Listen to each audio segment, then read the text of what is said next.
بسم الله الرحمن الرحیم. شروع کوم د الله د نومنا چې ډېر مهربانا او رحم کون کې دی. لإيلاف قريش إيلافهم رحلة الشتاء والصيف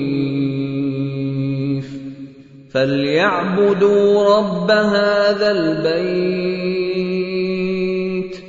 الذي أطعمهم من جوع وآمنهم من خوف.